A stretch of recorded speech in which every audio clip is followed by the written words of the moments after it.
Hola, mi nombre es Ariane Beitía, soy la facilitadora de su curso Fundamentos de la Psicología. Vamos a dar el curso introductorio o la clase introductoria de la unidad 2, que sería su título sería Teorías Clásicas y Socioculturales del Aprendizaje.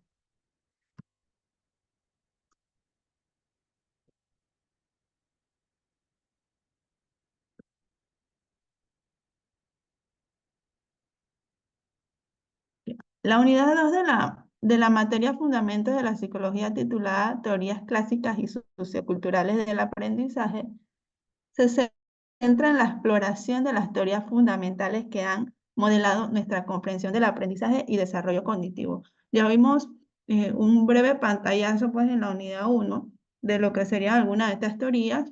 En esta unidad vamos ya a ver un poco más de lleno de qué tratan algunas de ellas que van pues ligadas propiamente con el tema de la educación. Esta unidad no solo proporciona una comprensión profunda de las teorías clásicas y socioculturales del aprendizaje, sino que también invita al estudiante a reflexionar sobre cómo estos enfoques pueden ser aplicados de manera efectiva en las prácticas educativas actuales, enfatizando en la necesidad de un enfoque más inclusivo y diversificado en la educación. Aquí ya vamos incluyendo entonces también al estudiante y lo vamos haciendo partícipe de todo este proceso. Teorías clásicas y socioculturales del aprendizaje. Vamos a ver los aportes de Jean Piaget, la construcción del conocimiento. Ya vimos en la unidad 1 un poco de Jean Piaget y una introducción a lo que sería su aporte a la educación, pero vamos a ver un poco más a fondo esta teoría en esta unidad. Piaget se dedica a investigar cómo los niños ven la realidad, cómo organizan y reorganizan sus pensamientos a partir de la información del mundo que los moldea. Y vamos a ver cómo lo hace. Estos son los factores que influyen en el desarrollo intelectual: la maduración, la transmisión social, la actividad y la equilibración. En la maduración tenemos que es la aparición de los cambios biológicos que están genéticamente determinados en cada ser humano desde la concepción. Miren desde cuándo. Empieza desde la concepción el tema de la maduración. Transmisión social, lo aprendido en la interacción constante con los demás. Por eso se habla que la interacción con los pares en etapa escolar es fundamental. La interacción con sus compañeros que van pues al mismo nivel, sobre todo en edad y nivel escolar. Tenemos la actividad, que es la capacidad del sujeto de actuar, de explorar, de poner a prueba y de manipular para aprender. Y tenemos la equilibración, que es el mecanismo interno característico en la interacción entre el sujeto y su entorno. Esto implica una serie de compensaciones activas del sujeto como respuesta a las perturbaciones externas. Es ponerlo pues en equilibrio. Razón, emoción. Pues tenemos aquí las tendencias básicas o funcionales o funciones invariantes. Esto así la llama Piaget. Las funciones invariantes nos dice que es un mecanismo que actúa de igual manera en el transcurso del desarrollo. Entonces tenemos la tendencia a la organización, que nos dice que para Piaget todo sujeto nace con la tendencia a organizar sus procesos de pensamiento, estructura psicológica. Las más sencillas se combinan y coordinan continuamente para formar otras más perfeccionadas y efectivas. La adaptación, esta sería la tendencia de adaptación. La adaptación es un proceso orientado en dos direcciones. Por un lado, significa el ajuste a la realidad y también la modificación del funcionamiento cognitivo. El primero se llama asimilación y el segundo se llama acomodación. Entonces, aquí tenemos los periodos del desarrollo intelectual. Piaget lo divide de esta forma. Tenemos el pensamiento sensoriomotriz, que va entre 0 años a 2 años. El pensamiento preoperacional de 2 años a 7 años. Pensamiento operacional concreto de 7 a 11 años. Y el pensamiento operacional formal de 11 años a 15 años. Entonces, en el sensorio motriz, que va de 0 a 2 años, los bebés aprenden sobre el mundo a través de sus sentidos, acciones motoras. Y por eso la importancia de ir en un orden desde ir de brazos a piso, de piso a gatear, de gatear a caminar. Todo eso tiene un porqué. Y de esa forma, entonces, a medida en la etapa vital que se encuentra el niño, entonces va a ir descubriendo y de esa forma va aprendiendo. Pensamiento preoperacional de 2 a 7 años. Nos dice que su importancia radica en el poder representar algo, un sujeto, un acontecimiento, un objeto ausente. Y aquí es donde empieza el jugar con los carritos, el jugar con las muñecas, en hacer juego de roles también. Pensamiento operacional concreto. Este periodo es importante porque corresponde a la escolaridad primaria, por lo que resulta una suma importancia su comprensión tanto para la construcción de una propuesta educativa como para la interacción de los niños en el aula. Y tenemos el pensamiento operacional formal de 11 años a 15 años, que dice que es hipotético y deductivo, y es un pensamiento en donde, que ya está más organizado y más sistemático. Aquí tenemos el aprendizaje desde un enfoque sociocultural, los aportes de Vygotsky, que ya vimos a Vygotsky en unidad 1, y tenemos a Jerome Brunner. Ok, vamos a ver a Vygotsky y su trabajo. Sus conceptos son importantes a la hora de pensar las funciones de la educación, la escuela, el rol del docente y del alumno. Es la suma de pensar la tarea docente. Vygotsky, cuya atracción especial hacia las cuestiones educativas, dedicándose durante un tiempo a la tarea de enseñar y buscando comprender los diferentes procesos que en ella se producían. Vygotsky también hasta experimentó con sus hijos las etapas de desarrollo según Vygotsky. Entonces, él tenía 3 hijos que también él hacía pues algunos estudios y experimentos con ellos según la etapa de vida en que se encontrara. Miren hasta cómo estudiaban pues en ese tiempo. Entonces nos dicen funciones psicológicas superiores, nos dice que para Vygotsky las funciones de los procesos psicológicos superiores parten o surgen del desarrollo cultural y no del biológico, o sea, de lo que nos brinda el entorno. Las funciones psicológicas propias del desarrollo natural, como la memoria, la atención, la percepción, aparecen en forma primaria y luego evolucionan hacia formas superiores. Tenemos la conciencia. Entonces, Vygotsky nos dice que es un producto social, el cual se llega por la interrelación del hombre con la realidad sociocultural. Al mismo tiempo, la concibe como la estructura más amplia de todas las funciones psicológicas en el hombre. Están los instrumentos mediadores. El problema del conocimiento de la relación entre el sujeto y el objeto del conocimiento se establece por la actividad mediada del sujeto. Vygotsky distingue 2 tipos de instrumentos mediadores según la función que cumplen durante la actividad: las herramientas y los signos y símbolos. En el mundo de la cultura, quien aporta las herramientas y los signos y símbolos, quienes dan sentido a la enseñanza y al aprendizaje. Y eso más adelante lo vamos a ver, con los signos y símbolos también viene el lenguaje. Aprendizaje y desarrollo. Desde el comienzo de la vida humana, el aprendizaje está relacionado con el desarrollo, ya que es algo inevitable para el desarrollo de las funciones psicológicas, culturales, organizadas y específicamente humanas.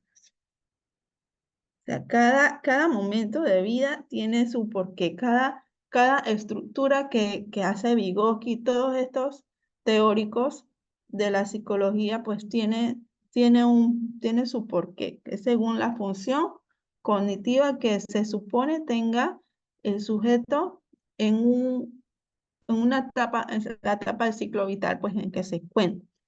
El desarrollo del ser humano está definido en partes por los procesos de maduración del organismo del individuo, pero es el aprendizaje lo que posibilita el despertar del proceso interno de desarrollo que no tendrían lugar si el individuo no estuviese en contacto con los otros en un determinado ambiente cultural. Aquí tenemos pensamiento y lenguaje, ¿sí? Vygotsky observa que el pensamiento y la palabra están totalmente ligadas. Y eso es así. Pensamiento va ligado a palabra. Esto es lo que llamamos entonces lenguaje. Y que no corresponde tomarla como dos elementos totalmente aislados, que es una de las grandes errores a veces que cometemos cuando hablamos de el lenguaje. No, el niño no habla, no tiene lenguaje, ¿sí? Porque muchas veces solamente vemos la comunicación verbal, pero el lenguaje va mucho más allá de la comunicación verbal y de la palabra solamente. Para poder hablar tenemos que pensar, y eso es todo un proceso que en clase vamos a tratar más a fondo. Vygotsky definió que el pensamiento del niño y el habla comienzan con funciones separadas, no necesariamente conectadas entre sí. Uno representa el pensamiento no verbal y el otro el aula no conceptual. A medida que el niño crece, comienza a adquirir conceptos que tienen etiquetas de palabras. ¿Okay? A medida que va creciendo, vamos ganando más saberes, vamos aprendiendo otras cosas, y es cuando entonces se va haciendo ese clic, digamos, entre lo que pensamos con lo que hablamos. Cuando estamos pequeños aprendemos de una forma mecánica, por repetición y modelado. Ya cuando vamos aprendiendo, vamos ligando que lo que pienso, pues, tiene que ir acorde a lo que entonces voy a decir o voy a comunicar. Porque el lenguaje no solamente es la palabra como tal, sino signos y símbolos como hablamos anteriormente. Entonces tenemos Jerome Bruner, que habla de la teoría de la instrucción, que dice que debe tener en cuenta la predisposición hacia el aprendizaje, el modo en que un conjunto de conocimiento puede estructurarse para que sea interiorizado lo mejor posible por el estudiante, las secuencias más efectivas para presentar un material y la naturaleza de los premios y castigos. Importante aquí. Entonces, vamos a ver aspectos importantes de la teoría de la instrucción. Nos dice como primer punto, disposición para aprender. Segundo punto, definir los conocimientos que deberán estructurarse a fin de lograr los aprendizajes. Tercer punto, puntualizar las secuencias más efectivas para presentar los materiales de aprendizaje. Y en cuarto, el reforzamiento que estipulará la naturaleza de los premios y castigos. O sea, luego de que hay disposición, de que definimos cómo lo vamos a hacer, y luego vamos a agarrar, luego a definir, agarrar esos puntos importantes, y ya cuando el estudiante asimila pues toda esta información, nos dice Brunner que debe haber un reforzamiento o una recompensa que entonces estimule este aprendizaje. Entonces él habla de premio o castigo, que esos son pues temas pues bastante interesantes, que aquí hablaríamos pues solamente una clase de los castigos y recompensas. Entonces tenemos también el aprendizaje por descubrimiento, que lo habíamos visto en unidad 1, pero vamos a ver qué nos dice Brunner sobre este tipo de aprendizaje. Nos dice que la finalidad del aprendizaje por descubrimiento es impulsar el desarrollo de ciertas habilidades que posibiliten el aprender a aprender, ¿sí? Y con el cual se busca que los estudiantes constituyan por sí mismos el aprendizaje. Este aprendizaje ocurre por la reorganización de las estructuras cognitivas como consecuencia de procesos adaptativos al medio o de la asimilación de experiencias, ¿sí? Importante aquí, asimilación de experiencia. Esto es lo que hace el aprendizaje por descubrimiento y acomodación de estas de acuerdo con un equipaje previo de las estructuras cognitivas del aprendizaje.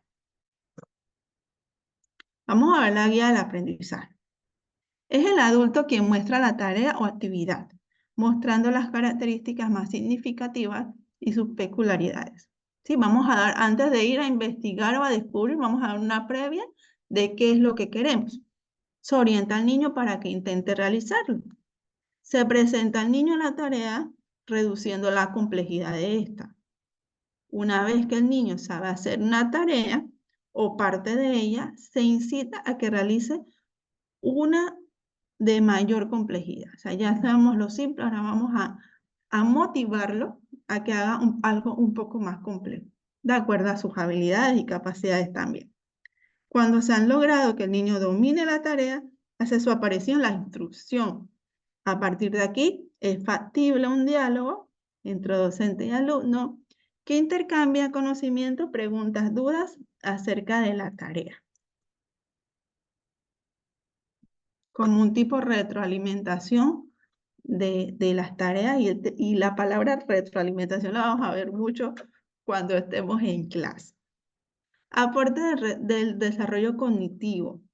Nos dice que distingue 3 sistemas de procesamiento mediante los cuales los seres humanos transforman la información que les llega y construyen modelos de realidad. Tenemos la acción, imágenes mentales y lenguaje. El lenguaje. Brunner expresa que la enseñanza se facilita enormemente por medio del lenguaje, que acaba por ser no solo el medio de intercambio, sino que es el instrumento que luego puede utilizar el que aprende para poner orden en el medio. Importante aquí. La naturaleza del lenguaje, las funciones que cumple, debe formar parte de cualquier teoría del desarrollo cognitivo. Lo importante del lenguaje. Sí, recordando siempre, pues, que el lenguaje no solamente hablar, no solamente es la palabra, sino es algo mucho más complejo, va más allá. Desde lo que pensamos, entonces hace un proceso a nivel de procesos mentales y luego entonces viene la palabra. O los símbolos o los signos, la forma en que te comunicas. Otras miradas para comprender el aprendizaje. Aquí vienen algunos puntos bastante interesantes. Que esto pues debe ser los que estuviéramos pues implementando o utilizando en nuestras clases, alguna de estos detalles. Entonces pues nos habla de la teoría de la asimilación de David Ausubel, que nos dice que la asimilación se refiere a la interacción entre el material a ser aprendido y la estructura cognitiva existente, provocando una reorganización de los nuevos y antiguos significados para formar una estructura cognitiva diferenciada. Define a la asimilación como el proceso por el cual la nueva información es vinculada con aspectos relevantes y persistentes en la estructura cognitiva del alumno o aprendiz. ¿Y qué nos quiere decir eso? O sea, ya teníamos una estructura en cuanto al aprendizaje, ¿verdad? Una forma en cómo enseñar. Entonces, él nos dice aquí que el estudiante va a aprender por medio de la asimilación. Entonces, para que él pueda asimilar ese contenido, tienes que buscar formas, ¿sí? Que motiven a esa asimilación, que lleve al estudiante a esa asimilación, recordando también la individualidad de cada uno de ellos. Entonces, aquí nos habla de las estructuras cognitivas. Ausubel considera que el almacenamiento de información en el cerebro está altamente organizado con conexiones formadas entre elementos antiguos y nuevos, que dan lugar a una jerarquía conceptual en la que elementos de conocimientos menos importantes están unidos a conceptos más amplios, más generales e inclusivos. ¿Sí? Aquí vamos cambiando un poco la visión que tenían los otros teóricos y nos vamos yendo un poquito más a la actualidad. La estructura cognitiva del educador es el factor determinante de la significación de los nuevos contenidos presentados porque es la que facilita la adquisición y retención de nuevo material. Estos puntos importantes. Aquí no estamos hablando solamente de la estructura cognitiva del alumno, sino que nos estamos yendo a la estructura cognitiva del docente, o sea que también él debe hacer cambios significativos en su forma de aprender y de esa forma, entonces, él le va a facilitar el aprendizaje también a los estudiantes, se va volviendo toda una cadena. Vamos a ver los aportes de Howard Gardner. Él habla de las inteligencias múltiples, que es un tema hermoso, que es la forma, pues, una de las formas que tenemos que estar, pues, pendiente a la hora de enseñar. Entonces, nos habla de que hay 8 inteligencias múltiples, ¿sí? Que plantea durante este periodo, que son la musical, cinético, corporal, lógico-matemática, lingüística, espacial, interpersonal, intrapersonal y naturalista. Entonces, es importante en este punto que puedas identificar y de qué forma aprende tu estudiante. Todos son diferentes, ¿sí? Entonces, es importante identificar aquí de qué forma va a aprender tu estudiante. A uno le es muy fácil memorizar, pero a otro es muy visual.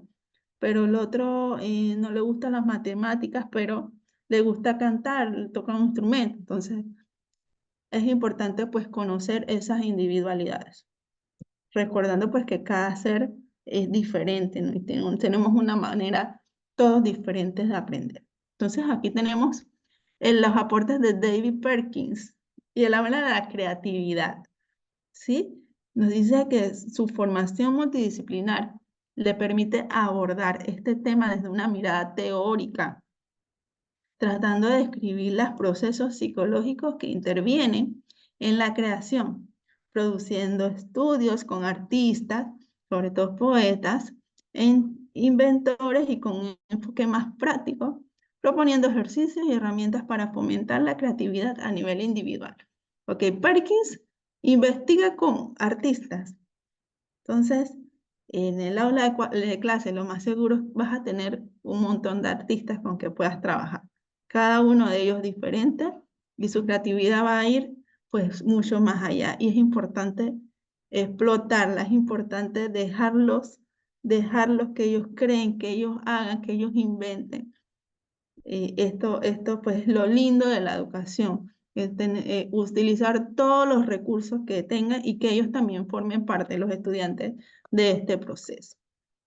Y pues terminamos con un mensaje final que nos dice que la educación no es la respuesta a la pregunta, la educación es el medio para encontrar la respuesta a todas las preguntas. Bueno, por hoy nos vemos y vamos a seguir compartiendo en una próxima clase.